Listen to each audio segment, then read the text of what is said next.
All right, do want to move into goalies now. And goalies, this is an interesting draft for goalies. I don't have a goaltender slotted to go in the first round, but I have several in and around the second round. And I think there could be a run on goalies in the second round, which will be really interesting to track. And that'll be, to see how that affects everything. But as far as goaltenders go, we've got Michael Hrabal as my number one goaltender coming in this year. Played for the Omaha Lancers. The numbers are not great, but you look at his size, 6'6", his athleticism, his technique, his competitiveness, all of those suggest to me this is a guy with starting goalie potential. It's hard to project a starting goaltender. There have been plenty of guys that we projected to go into the first round that, have struggled. But I would say that Hrabal himself, excuse me, man, allergy season. I would say Hrabal himself is really one of the guys I feel has the highest ceiling of any of the goaltenders. I think he's got all of the projectable traits, but with any goaltender you take, there is a significant amount of risk. There's a long development timeline ahead. There are a lot of different things that can happen. Hrabal is slated. He was going to go back to Omaha for next season. It was just announced that he's actually going to enter UMass a year ahead of schedule. So he's going to go attend UMass next year. He's going to be playing college hockey. Based on their goalie structure, I think he's going to get a significant amount of games. I don't necessarily know if he'll get all the games or 75% of the games, but he's going to get enough games to get good reps. This is I think whatever NHL team takes him is going to be keeping very close tabs on him. And they're going to work with him a lot because there is so much there. And I think it would be very difficult. There's a chance that he goes in the first round. I didn't grade him as, didn't put him in, rank him in the first round.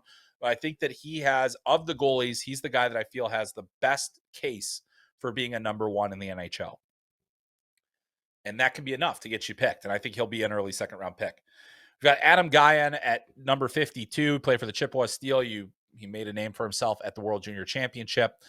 I think that he's one of the more athletic goalies. There's great quickness there. He's, highly competitive. We saw him he was a goal away from beating Connor Bedard in Canada at the World Junior Championship, and it would have been one of the most massive upsets, but he's the reason they were even in it.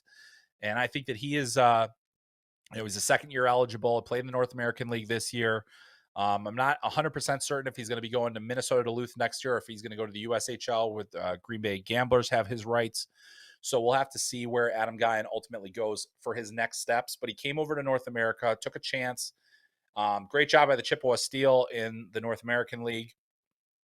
Gets the opportunity, seizes it, and I think that he showed enough of those tools. So at number 52, he's in the number 2 goaltender on my list.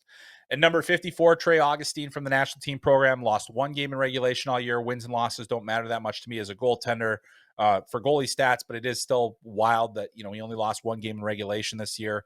Backstop Team USA to a gold medal. Incredible preparation, incredible poise, calmness in the net. Checks a lot of boxes. Teammates love him, love playing in front of him. And he delivered for them this year, got the gold medal at the under-18 Worlds. He doesn't have the prototypical NHL goalie size, closer to 6'1", 6'2", but he is a goalie that I think, he has enough traits, and he also has the mentality. And he'll probably play a ton at Michigan State next year. So really good development path for him.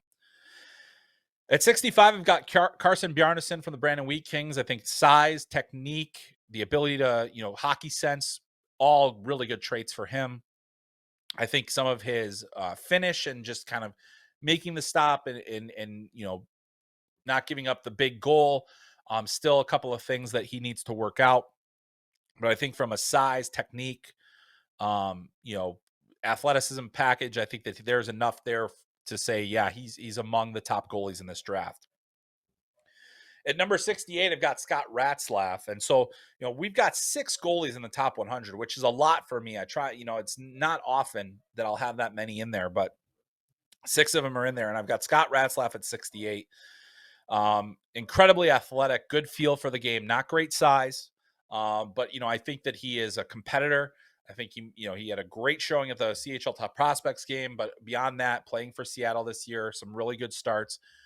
He's been in a platoon role with Thomas Milik, and so Ratzlaff is actually, oddly enough, the more popular goaltender, at least in scouting circles, even though Milik is still technically, he's a guy that, NHL teams could look at, and he's currently backstopping, Seattle to both a WHL title, and they're also trying to get to the Memorial Cup. So, or, going for the Memorial Cup as we record this. So, but Ratzlaff hasn't really been a part of that so much, but still, you look at the skills and the combination of things. I think he's played well enough to earn a shot, and I think there's a lot there. At 71, the last goalie on the top 100, but he very well could go earlier than this, is Jacob Fowler from the Youngstown Phantoms.